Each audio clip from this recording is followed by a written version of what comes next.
8 minutos faltan para las 10 de la mañana y comenzamos con nuestro informe central del día de hoy, el que les hablamos y les decíamos que se titula El gran hermano de la salud que impulsa el Ejecutivo sin el consentimiento de los ciudadanos. Bueno, ¿de qué se trata esto? Su historia laboral, cuánto gana mensualmente, dónde vive, si votó o no votó en la última elección, cómo está integrado su núcleo familiar, si es propietario o inquilino, las multas que le han puesto desde que empezó a conducir, cuántas veces salió del país en los últimos años, su trayectoria académica, si alguna vez terminó detenido en una comisaría. Estos son solo algunos de las decenas de datos que el Estado, y por ende los gobernantes de turno, tienen de cada uno de nosotros, los ciudadanos uruguayos. Y ahora también tendrán a un clic de distancia su historia clínica, es decir, toda la información que figure en sus registros médicos desde el día en que usted nació. El 31 de agosto de 2017, el Poder Ejecutivo, vía decreto, determinó que en Uruguay se instale la historia clínica electrónica nacional con el objetivo de mejorar la calidad asistencial de los ciudadanos, la gestión de las instituciones de salud y el rol de rectoría del Ministerio de Salud Pública. ¿En qué consiste esto? Bueno, la información clínica de cada ciudadano estará disponible a través de una gran plataforma central online, independientemente del lugar en el que usted viva y del prestador de salud en el cual usted se atienda. Todos los prestadores de salud, públicos y privados, están obligados a enviar la información del 100% de sus usuarios y el plazo para hacerlo es el 31 de diciembre de 2020. El Estado entonces sabrá si Juan X sufrió un infarto o toma una medicación psiquiátrica, si María X se operó de la vesícula, tuvo un cáncer o decidió practicarse un aborto. Todo con nombre y apellido, todo en tiempo real, al instante.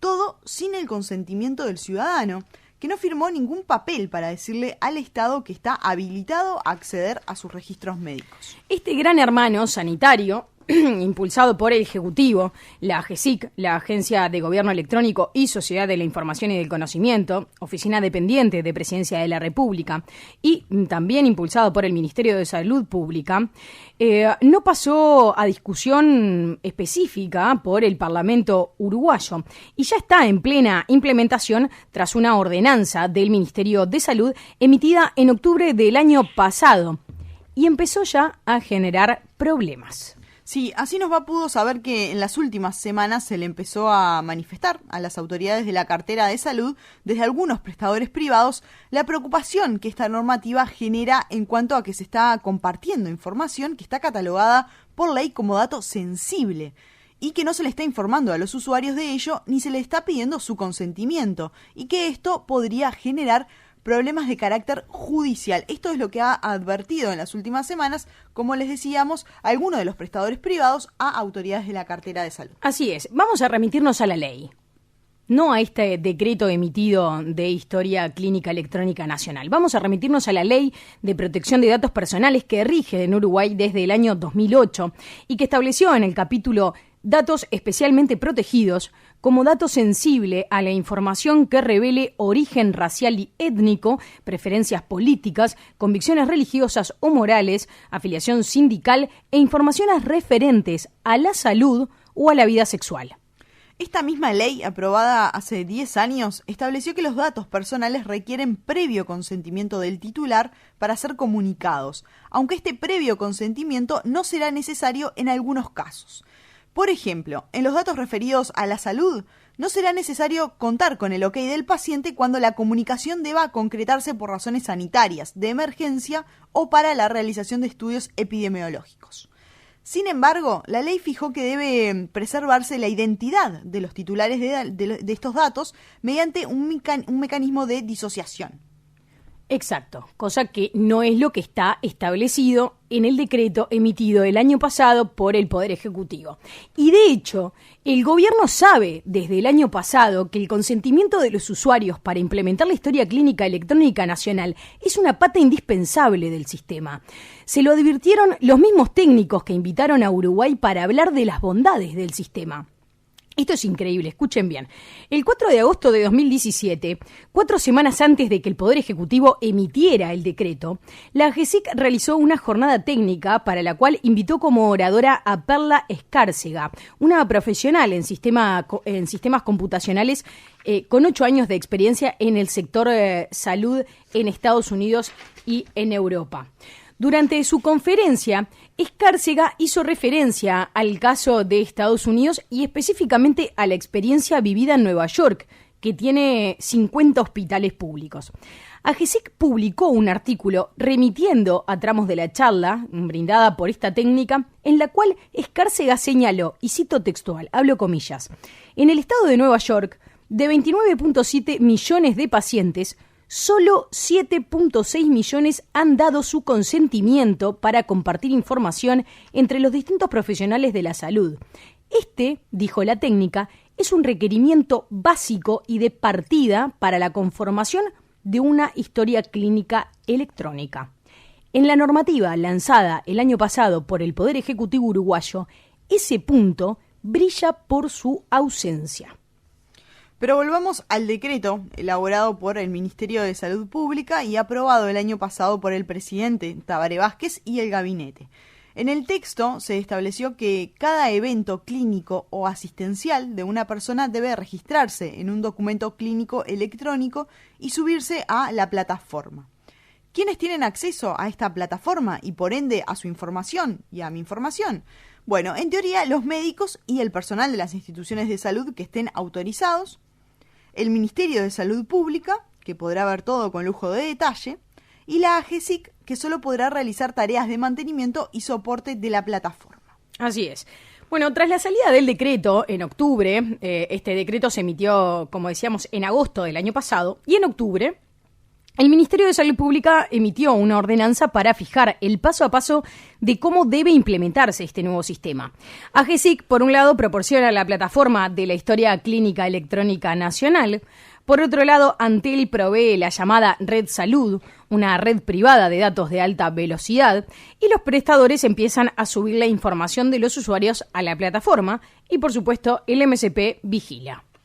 Las instituciones sanitarias que deben ir cumpliendo el cronograma pautado hasta fines del año 2020 por etapas se dividieron de la siguiente forma. Prestador integral de más de 50.000 usuarios, allí está ACE y las mutualistas. El prestador integral de hasta 50.000 usuarios, también hay mutualistas. Los seguros privados, los servicios públicos, y aquí entra la Dirección Nacional de Sanidad Policial, la Dirección Nacional de Sanidad de las Fuerzas Armadas, el Banco de Seguros del Estado, el Banco de Previsión Social, el Hospital de Clínicas y los servicios de salud de las intendencias. Luego están los prestadores privados parciales de más de 50.000 usuarios, aquí están las emergencias móviles, y los prestadores privados parciales de hasta 50.000 usuarios, esto está repetido, como decíamos, son las emergencias móviles. Y luego, por último, están los institutos de medicina altamente especializados, que son los IMAE. Sí, en ese caso, prestadores privados parciales de hasta 50.000 y de más de 50.000. Pueden ser emergencias móviles o pueden ser otros servicios, como por ejemplo el servicio de salud de ANDA, ¿no? Estos son los prestadores privados parciales. De hecho, la AGESIC ya publicó en su página web que más de una veintena de instituciones de salud ya se están conectando a la Historia Clínica Electrónica Nacional y que están llevando adelante este cronograma pautado por el Poder Ejecutivo. Le vamos a nombrar algunas de las instituciones que empezaron este trabajo. Por ejemplo, ACE, está también la Médica Uruguaya, CUDAM, el Hospital Evangélico, el Servicio Médico Integral, SMI, la Mutualista Universal, la Emergencia Móvil SWAT, el Servicio de ANDA, la UCM también, la Coronaria Móvil, los seguros británicos, los seguros integrales, los seguros privados, el Hospital Británico, el Seguro Americano, Blue Cross, Sumum, IMP, Medicina Personalizada. Después está también Sanidad de las Fuerzas Armadas, Banco de Previsión Social y el Banco de Seguros del Estado. Están también los IMAES, los institutos de medicina altamente especializada. Prácticamente están todos los que tienen, los que están funcionando en los distintos centros privados y también algunos que están bajo la órbita pública. Y hay más de una decena de instituciones pertenecientes a a lo que era antiguamente la Federación Médica del Interior, la FEMI, que son las distintas mutualistas que están a lo largo y ancho del territorio nacional. Esto realmente es muy preocupante. Yo me atrevería a decir que es un escándalo. ¿Por qué? Porque mi información, la de usted, que está del otro lado escuchándonos, que es información de carácter sensible, que es información de su estado de salud, va a estar disponible en una plataforma bajo el argumento de una mejora a nivel de la asistencia. Va a estar disponible en una plataforma online de la cual, bueno, ninguna, digamos, certeza tenemos de que no la vayan a hackear, por ejemplo. Pero a ver, primero que nada, no nos están pidiendo, las autoridades del Poder Ejecutivo, sacaron esto por un decreto, no por una ley, ¿bien? Lo cual ya de por sí evitaron una discusión a nivel del ámbito parlamentario, ¿no? Una forma de que se intercambien y que de alguna forma el debate trascienda y pase a estar en la órbita pública. Eso se evitó, ¿tá? Y esto salió por decreto, firmado por el presidente Tabaré Vázquez, como le decíamos, y su Consejo de Ministros. Bien, por otro lado, a los usuarios no nos están pidiendo consentimiento para subir toda esta información, que es nuestra, que es privada, a una red a nivel nacional. No nos están pidiendo el consentimiento. Nos deberían pedir el consentimiento. Y es algo que fue declarado que es básico, hasta incluso fue mencionado por los expertos que decíamos que tan básico, trajeron para hablar las bondades del sistema. Exacto. O sea, los mismos técnicos que trajeron para instruir a la gente acá en Uruguay acerca de cómo funciona la historia clínica electrónica nacional, los mismos técnicos que trajeron les dicen que es pata fundamental, que es imprescindible contar con la aprobación y el consentimiento informado de los usuarios. Y los usuarios somos los últimos orajones del tarro, porque nadie nos está preguntando, y los prestadores de salud, de acuerdo a lo que a mí me informaron la semana pasada, algunos prestadores, ya les están empezando a pasar la información en tipo bloque a esta red, a esta maravillosa red que se llama Historia Clínica Nacional, que está muy bien. Si alguien lo quiere, digamos, hacer porque se entiende que va a haber una mejora a nivel asistencial, ese objetivo es muy válido. El punto es que me lo tienen que informar como usuario del sistema, me lo tienen que informar y por ser mi salud y mis datos, me tienen que pedir autorización para divulgar esa información, porque yo esa información la tengo en mi propio prestador de salud. Pero además, ¿sabes qué? Yo hace poco tiempo tuve que conseguir la historia clínica de un familiar. Sí. El problema que es conseguir la historia clínica en una institución de salud es insólito para uno que es el propietario de esa historia clínica. Pues bien, ahora en esto están compartiendo su información y sus datos sin preguntarle a uno que es el dueño de esa información si acepta o no que esté en una plataforma online. Pero escuchemos esto, ¿no? Porque dice el Ministerio de Salud Pública y el Poder Ejecutivo, ¿no? Dice, bueno, pero esto es para mejorar la asistencia. ¿Por qué? Porque un usuario que, por ejemplo, se atiende en un prestador de salud X, ya sea público o privado, y también se atiende en una emergencia móvil, y en algún momento de su vida tal vez pasa por un instituto de medicina altamente especializado porque tiene que hacerse, por ejemplo, un cateterismo, ¿no? Requiere, digamos, de un estudio puntual en una X clínica. Entonces, ¿qué pasa?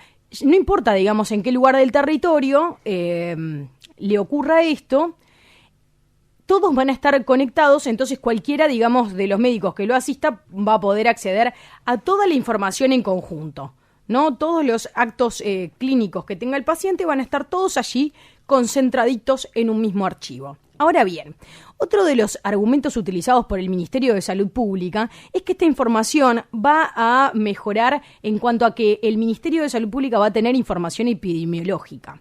El argumento epidemiológico se cae por sí solo.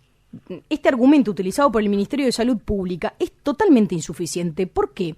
Porque el Estado ya dispone de esa información para hacer estudios de carácter epidemiológico y poder analizar políticas en materia de salud. ¿Por qué? Porque se le pide la información sanitaria a los distintos prestadores, cosa que hoy ya hace.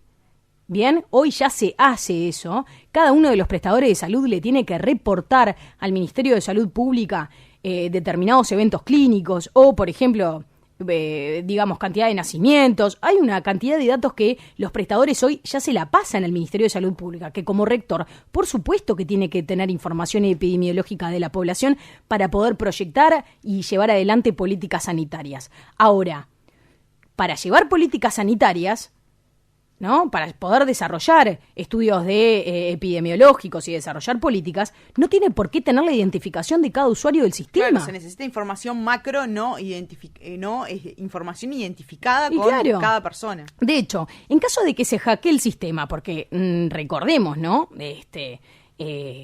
Los sistemas informáticos no son infalibles en el mundo, tampoco los eran aquí en Uruguay. De hecho, recordemos el hacker que entrevistamos aquí en Así Nos Va, que hackeó a una institución de salud. Médica, exacto. Exactamente. Y sus historias clínicas. Y exacto, bueno, y que también no es imposible. Y que también había hackeado el Banco de Seguros del Estado, sí. O sea, organismo estatal. Bueno, ahora acá van a tener un gran servidor puesto allí en la GESIC, el proveedor va a ser Antel, y ahí va a estar toda la información de todos los usuarios del sistema Uruguay. Bien, bueno, imagínense qué divertido poder entrar a ese sistema para poder ver todas las historias clínicas de todos los pacientes de todo el país. Bien, ahora, si el sistema se hackea y la información se divulga, ¿a quién yo, usuario, hago responsable? Porque de acuerdo a la normativa emitida por el Poder Ejecutivo, el responsable de esa información es el prestador de salud. Es decir, yo, por ejemplo, estoy afiliada a una mutualista, bueno, el guardián de esa información es mi prestador de salud. Ahora bien, si el sistema se hackea, ¿la responsabilidad de quién va a ser? ¿Del prestador de salud? ¿Del Ministerio de Salud Pública? Que al fin de cuentas es el rector de todo esto, de la GESIC, que es el que provee la plataforma, de Antel, que es el que provee la red de salud. ¿Quién es el guardián de esta información que es fundamental? No está claro. En la normativa dicen que el responsable, desde el punto de vista jurídico, es el prestador. Ahora, si yo quiero la justicia, ¿qué hago? ¿Demando a todos? Porque de última el prestador también le puede echar la culpa a la GESIC el día de mañana, o le puede echar la culpa al Ministerio de Salud Pública. O al decreto que lo obliga a compartir esa información. El punto es que me parece que quedan expuestos los distintos actores que están cumpliendo este decreto un paso previo, y es cuando comparten la información de un ciudadano sin su consentimiento. Exacto, ese es el punto acá clave. Este gran hermano de la salud que quieren impulsar, que están impulsando de hecho ya, se está llevando adelante sin el consentimiento de los usuarios. Entonces, yo, Patricia Madrid, por ejemplo, no tengo ganas que el Estado sepa si yo me realicé una operación, 3 operaciones, si tengo una patología crónica, si me atendí antes de ayer en una emergencia móvil porque consulté por una alergia o lo que sea. No tengo ganas. ¿Por qué yo le tengo que dar esa información al Estado? Y en caso de querer dársela, pídame autorización. Porque es mi información, no es información estatal, no es información que que requiera, digamos, que deba ser necesaria para el Estado por una cuestión de seguridad nacional.